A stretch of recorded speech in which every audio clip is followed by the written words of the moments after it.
The sea is barely wrinkled and little waves strike the sandy shore. Mr. Palomar is standing on the shore, looking at a wave. Not that he is lost in contemplation of the waves. He is not lost, because he is quite aware of what he is doing.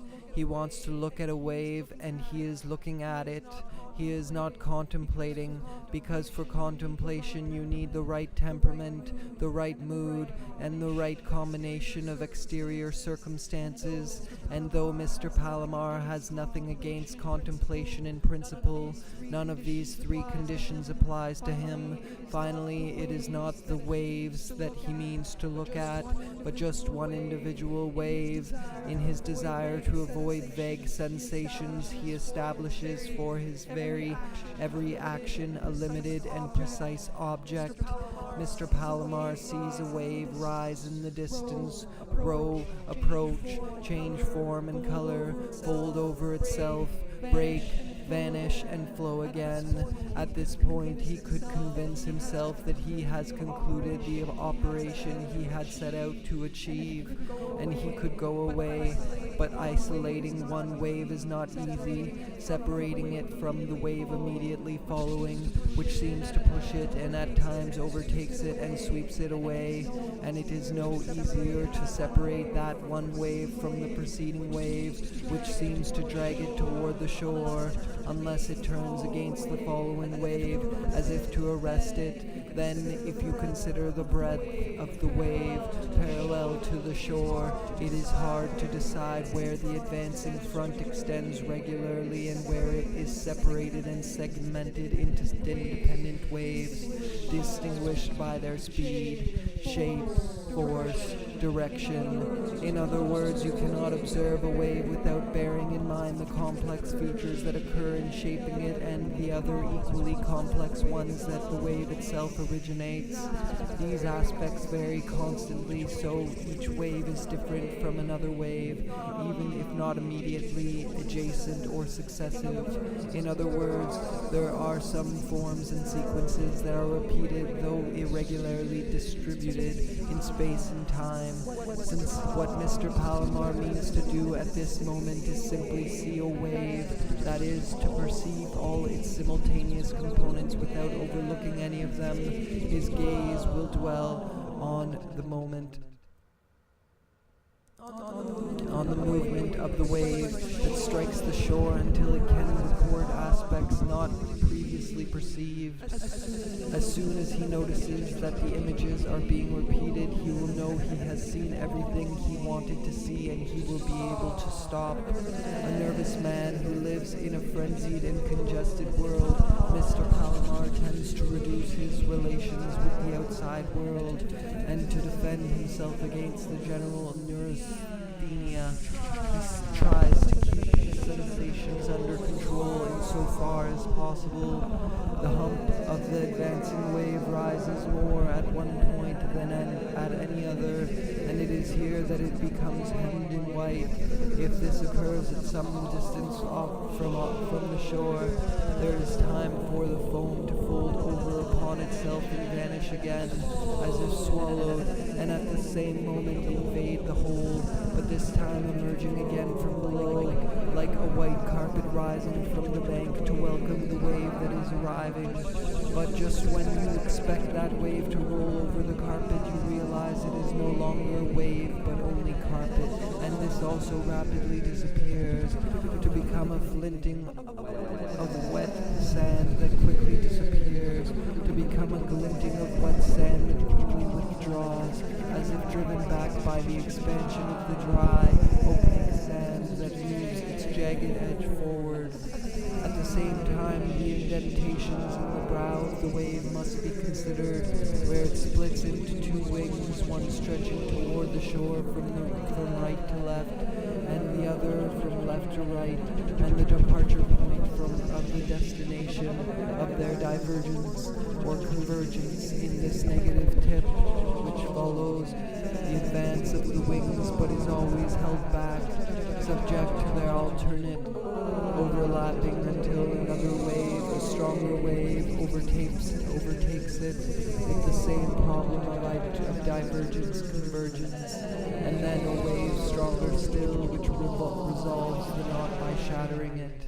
Taking the pattern of the waves as model, the beach thrusts into the wave water some faintly hinted points prolonged in submerged sandy shoals, shaped and destroyed by the currents at every tide.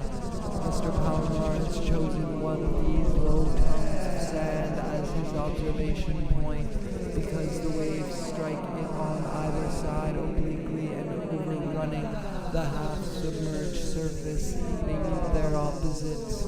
So to understand the composition of a wave, you have to consider these opposing thrusts, which are to some extent counterbalanced and to some extent added together to produce a general shattering of thrusts and counter-thrusts in the usual spreading of foam. Mr. Palomar now tries to limit his field of observations if he bears in mind a square zone of, say, 10 meters of shore by 10 meters of sea. He can carry out an inventory of all the wave movements that are repeated with varying frequency within a given time interval. The hard thing is to fix the boundaries of this zone, because, for example, he considers as the side farthest from him the outstanding line of an advancing wave. As this line approaches him and rises, it hides from his eyes everything behind it, and thus the space under examination is overturned and at the same time crushed. In any case, Mr. Palomar does not lose heart, and at each moment he thinks he has managed to see everything to be seen from his observation point. But then something always crops up that he had not borne in mind. If it were not for his impatience to reach a complete definitive conclusion of his visual operation, looking at waves would be a very restful exercise for him and could save him from neurasthenia, heart attack, gastric ulcer, and it could perhaps be the key to mastering the world's complexity by reducing it to its simplest mechanism.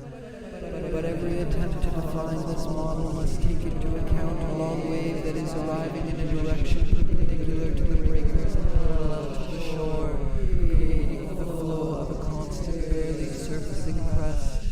The shifts of the waves that ruffle toward the shore do not disturb the steady impulse of this compact crest that slices them at a right angle, and there is no knowing where it comes from or where it then goes. Perhaps it is a breath of east wind that stirs the ocean's surface against the deep drive that comes from the mass of water far out to sea.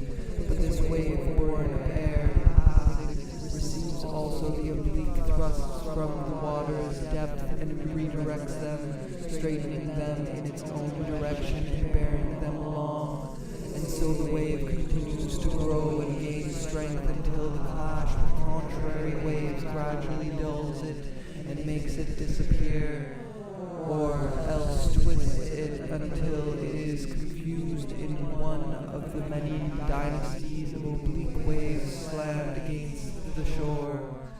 Concentrating the attention of on one aspect makes it leap into the foreground and occupy the square, just as, with certain drawings, you have only to close your eyes, and when you open them, the perspective has changed.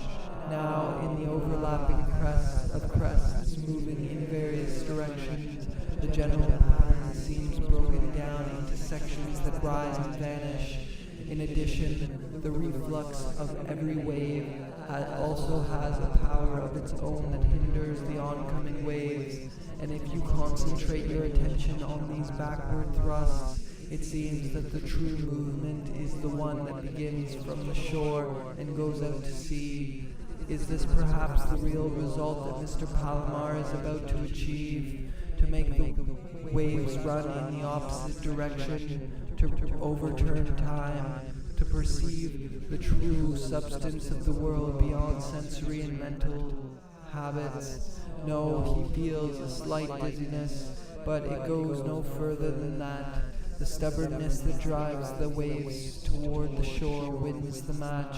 In fact, the waves have swelled considerably. Is the wind about to change? It would be disastrous if the image that Mr. Palomar has succeeded painstakingly in putting together were to shatter and be lost. Only if he manages to bear all the aspects in mind at once can he begin the second phase of the operation, extending this knowledge to the entire universe. It would suffice not to lose patience as he soon does. Mr. Palomar goes off along the beach, tense and nervous as when he came, and even more unsure about everything.